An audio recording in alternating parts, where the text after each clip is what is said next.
अस्सलाम वालेकुम व्यूअर्स, कैसे हैं आप। उम्मीद है अच्छे और खैर व खैरियत से होंगे। बात करते हैं आज के टॉपिक की। अगर आप कोई प्रॉपर्टी परचेज करते हैं तो आपको कैसे पता चले कि उस पर कोई ट्रांजैक्शन हुई भी है या नहीं। हो सकता है कि आप जो प्रॉपर्टी ले रहे हैं वो किसी और ने भी परचेज़ की हुई हो, तो उसकी मालूमात के लिए आज हम डिस्कस करेंगे। जो कंसर्न अथॉरिटीज़ है आप उनसे उस प्रॉपर्टी का सर्च सर्टिफिकेट कहें कि हमें इस प्रॉपर्टी का सर्च सर्टिफिकेट चाहिए। उससे आपको ये पता चल जाएगा कि ये प्रॉपर्टी किसके नाम पे आ रही है, कहीं कोई ट्रांजैक्शन तो नहीं हुई।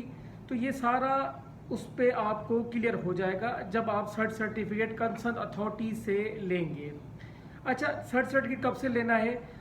सर्च सर्टिफिकेट हमें लेना है जब से उसकी रजिस्ट्रेशन हुई है डॉक्यूमेंट की। आप ये रिक्वायर्ड करेंगे कि जब डॉक्यूमेंट रजिस्टर्ड हुआ था तब से हमें टिल टू डेट का सर्च सर्टिफिकेट निकाल के दें। उसमें आप सेफ साइड पे होंगे, आपको पता चल जाएगा कि ये इस प्रॉपर्टी पे किसी की ट्रांजैक्शन स्टिल नहीं हुई है। अगर वीडियो अच्छी लगी हो तो सब्सक्राइब करना ना भूलिएगा और इस मालूमात को आगे तक शेयर कीजिएगा ताकि आपके फ्रेंड सर्किल तक इंफॉर्मेटिव मालूमात पहुंच सके। Thank you so much.